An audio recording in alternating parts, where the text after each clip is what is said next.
স্বাস্থ্য পুষ্টি পরামর্শক হিসেবে মা ও শিশুদের পুষ্টি সেবা দেই।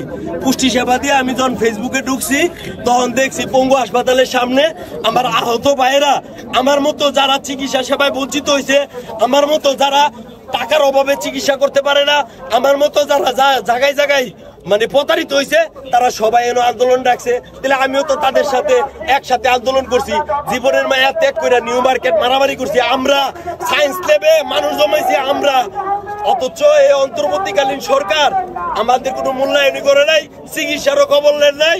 আমার আলী সিএমএস একজনে 10,000 টাকা দিছিল, এই টাকা আমি আমার সংসারে বাজার করে দিছিলাম। আর এই 3 মাস 10,000 টাকা চলা যা হাসপাতালে 3 মাস, এই যে এভিডেন্স আছে 3 মাস। কালকে টুকেন ধরাই দিছে আমার, ওষুধ কিনা লইয়া হয়, কইলাম কি ওষুধ কি আমরা হাসপাতালে ইনকাম করি বা পরে দিয়া দিব আপনার করে সমাজ কল্যাণ দিকে? আরে বিয়া অহন নাই, পরে সমাজ কল্যাণ দিকে কই পাবো? এখন ফার্মেসি দিব কইলিয়া যে পরে সমাজ কল্যাণ দিয়ে দিব, তুমি আইন না দাও।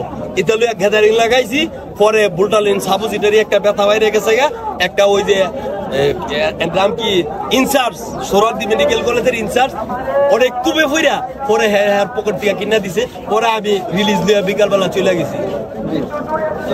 18 জুলাই বগুড়া জেলা থেকে বগুড়া প্রাণ কেন্দ্র চোখে কি গুলি লেগেছিল? চোখে গুলি লেগে চোখ ফটকে লেগেছে, চাল মুক্ত করে গেছে, গুলি সহ চোখ করে গেছে। আপনি সরকারের কাছ থেকে আর কি পরিমাণে আপনারা সুযোগ সুবিধা পেয়েছেন? আমি এই সুযোগটা আমি কোনো আর্থিক সহায়তা চাইনি। এই যে 1 লক্ষ টাকা করে যে অনুদান পাইনি, আপনাকে দেওয়া হয়নি। এই ব্যাপারে কি আপনি কাউকে জানিয়েছেন? আমি যেখানে যে হাসপাতালে ঢাকা সিএমএস হাসপাতালে ছিলাম সেখানে কাগজ জমা দিচ্ছি, সেখান থেকে গেল কেন? আমি তো অসুস্থ, আমার শরীরে সব রক্ত পড়ে গেছে, আমি দাঁড়াতে পারি না। ছেলে পেলে আছে, তারা তো বাইক না খায় আছে, আমি একলাই সংসার কর্মচারী। আপনার এখন সর্বশেষ কোন দাবি নিয়ে এখানে বসে আছে? আমরা তো অনেকগুলো দাবি নিয়ে বসে আছি। আমাদেরকে পূর্ণ বাসস্থান করে দিতে হবে 1 নম্বর। 2 নম্বর আমাদের সুচিকিৎসা ব্যবস্থা করতে হবে। এইরকম হলে বিদেশ পাঠাতে হবে। আর আমাদেরকে আর্থিক মাসিক একটা ভাতা করে দিতে হবে, যেন আমরা চলে করে খাতে পারি। আমি প্রতিবন্ধী হয়ে গেছি, এই চোখটাও তো দেখি না, এই চোখটা 75% নাই হয়ে গেছে, এই চোখটা তো দেখি না, এই চোখটা নাই পড়ে গেছে, কান্দি মান্দি ভেঙে গেছে। আর সরকার কি করবে সেটা এখন, এই চোখে যদি বিদেশ পাঠাতে হয়, 1 চোখ রক্ষা করতে বিদেশ পাঠাতে আমাদের দাবি আছে। আমরা কোনোটাই ইয়ে পাচ্ছি না, আমরা তো ঠিক মতো ট্রিটমেন্টই পাচ্ছি না। এই চোখটা 2বার অপারেশন হচ্ছে। এখন যে পঙ্গুতে যে আপনার ট্রিটমেন্টটা হচ্ছে সেটা কি ফ্রি হচ্ছে না আপনাদের টাকা পয়সা লাগছে? দিলে দামি দামি ওষুধ ছেলে বাইরে থেকে কিনতে বলে। ওষুধ আপনাদের বাইরে থেকেও কিনা লাগছে বর্তমান? প্রথম তো ব্যাপারগুলো ইয়ে করছে বাইরে থেকে, এমনকি ডাক্তারের খরচ বাইরে 4,75,000 টাকা গেছে যাবো, কিস্তির টাকা। এই আপনি কিস্তি নিয়ে 4,75,000 টাকা কিস্তি নিয়ে আপনি খরচ করছেন আপনার ট্রিটমেন্ট পাবো, সরকার থেকে কোনো অনুদান পাইনি। বললাম তো আমি কোনো অনুদান পাই 1 টাকাও পাইনি। আপনার পরিচয়টা? আমার নাম মোস্তফা কামাল, আমি বগুড়া থেকে, বগুড়া থানা উপজেলা বগুড়া। উন্নত চিকিৎসা আসলেই দরকার। কোনোভাবে আপনারা বলছেন যে মুখেই বলা হচ্ছে, সেটা মুখেই বলা হচ্ছে, বাস্তবায়ন চলতেছে না। বাস্তবায়নের জন্য আমরা মাঠে নামছি। যেমন আমরা দেখছি তারা বলছেন যে আপনারা এই সর্বশেষ আপনাদের কি দাবি নিয়ে এখানে উপস্থিত হয়েছে? আমাদের দাবিটা আসলে আমরা উপদেষ্টা মহোদয়ের কাছে পেশ করব। আমরা উপদেষ্টা মহোদয়ের জন্য আমরা অপেক্ষা করতেছি। আমরা চাচ্ছি যে উপদেষ্টা মহোদয় আমাদের কাছে আসুক, আমাদের দাবি দাবা শুনুক, আমাদের যৌক্তিক দাবি যদি থাকে সেটা তারা বাস্তবায়ন করুক, এটাই আমাদের মূলত দাবি। কোন উপদেষ্টা? আমরা সরকারের 4 জন উপদেষ্টা অপেক্ষা করতেছি, দেখা যাক এখন কে আসে কে আসে না। আমরা মূলত বলছি যে সরকার 3-4 জন উপদেষ্টা আমাদের এখানে আসবে, আমাদের দাবিগুলো শুনবে, আমাদের চিকিৎসা, আমাদের পুনর্বাসন, আমাদের ফেসিলিটি কি করবে না, কিংবা আমাদের এই যে পরিস্থিতি যে 4 মাস হয়ে গেল আমাদের তো কোনো খোঁজ নিচ্ছে না, আদৌ কি তারা খোঁজ নিবে আদৌ কি আমাদের পুনর্বাসন করবে, আদৌ কি আমাদের চিকিৎসা দিবে? আমি পাহাড় আছি, আমার পায়ের ব্যবস্থা কে করবে? আমার কৃত্রিম পায়ের ব্যবস্থা তো সরকার করা উচিত ছিল, সরকার তো আমার খোঁজই নিচ্ছে না। আসলে আমি পাহাড়ে বেঁচে আছি না মরে গেছি এটা জানে না। জুলাই ফাউন্ডেশন করছে, জুলাই ফাউন্ডেশনের কাজ কি? আহতদের খুঁজে বের করা, যারা কষ্টে আছে তাদেরকে সাহায্য করা। আমি কি জুলাই ফাউন্ডেশনের কাছে যাব যে আমি কষ্টে আছি আমাকে বাঁচান? এটা কি জুলাই ফাউন্ডেশনের কাজ? তাহলে তো জুলাই ফাউন্ডেশনের দরকার ছিল না। আমরা যারা পাহাড় আইছি তাদের কাছে লিস্টই নেই কয়জন পাহাড় আইছে। পঙ্গু থেকে যদি চায় ওরা 1 ঘন্টার ব্যাপার না, 10 মিনিটে পঙ্গু লিস্ট দিয়ে দিবে কয়জন পা হারাইছে, জাস্ট খুঁজে বের করতে পারে। কয়জন হাত হারাইছে, কয়জন চোখ হারাইছে, কয়জন 1 চোখ হারাইছে, কয়জন 2 চোখ হারাইছে, এগুলো তো সবই ডকুমেন্ট আছে। তারা কি কাজ করতেছে? এই যে ভাই দেখেন কি অবস্থা পড়ে আছে, ভাইয়ের হাতা অবস্থা যে কোনো সময় খারাপ হয়ে যেতে পারে। তাকে উন্নত চিকিৎসার জন্য বাইরে না দরকার, কই নিচ্ছে না তো, খালি বলতেছে বাইরে নিবে, উন্নত চিকিৎসা দেবে, কোনো চিকিৎসা দিচ্ছে না। আসলে মূলত আমাদের কোনো চিকিৎসা দিচ্ছে না, আমাদের বেডে শোয়া রাখতেছে, আইসা যেটা ওষুধ দিচ্ছে খাচ্ছি, এটা তো কোনো চিকিৎসা হতে পারে না।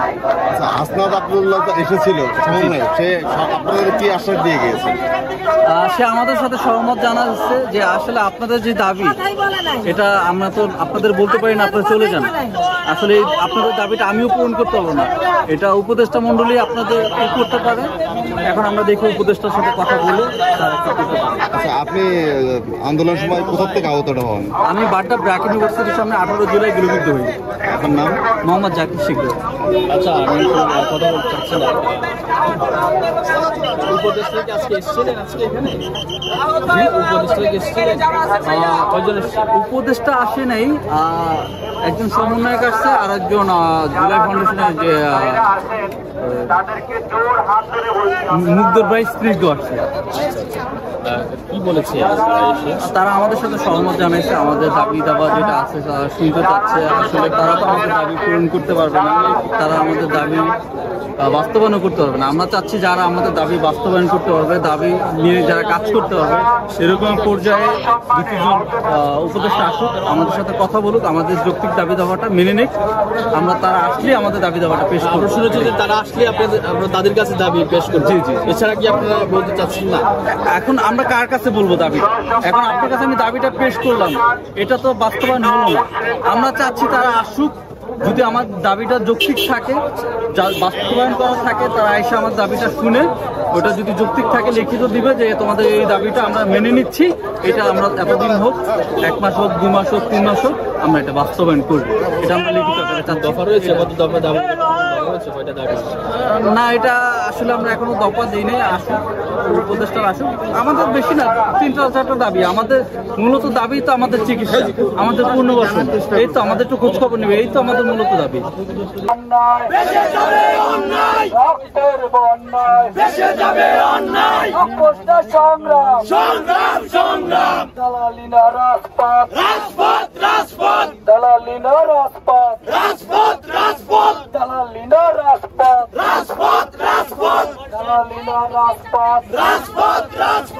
Action to action, direct action. Action to action, direct action. Action to action, direct action. ছাত্র জনতার action, direct action. আহতদের action, direct action.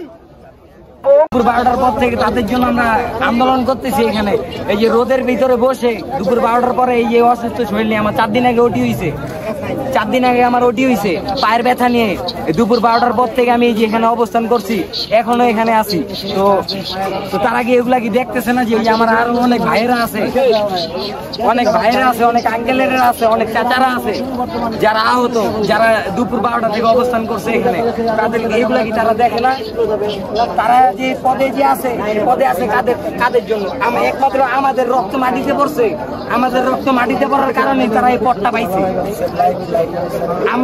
আমরা মরতেছি হসপিটালের বেডে, তারা করতেছে মার্সিডিতে, থাকতেছে এসিতে। তাও আছে 3 মাস পর আসে, একজনকে সময় দিচ্ছে 5 মিনিট, একজনকে সময় দিচ্ছে 40 মিনিট। 2-3 জনকে দেখলো, দেখে শেষ। আমরা কি রুগী না? আমাদের কি একটা ভালো মন্দ তাদের কি বলার আমাদের কি এই ইচ্ছা নাই? আমরা কি প্রবলেম ফেস করতেছি তাদেরকে কি আমরা বলতে পারবো না? এটা আমরা কি রুগী না? আমাদেরকে রুগী মনে করতেছে। আপনার এই আহতটা কবে হয়েছিলেন? আমি আহত হয়েছিলাম জুলাইয়ের 18 তারিখে। জুলাইয়ের 18 তারিখ? জি। গুলি লেগেছিল? গুলি লাগে না, আমাকে কোপ মারা হয়েছে। আমরা মরতে প্রস্তুত। আমাদের এমনও প্ল্যান আছে, যদি কোনো উপদেষ্টা না আসে এই বিল্ডিং এর ছাদের থেকে বইরা যাবো, তবুও সবাইকে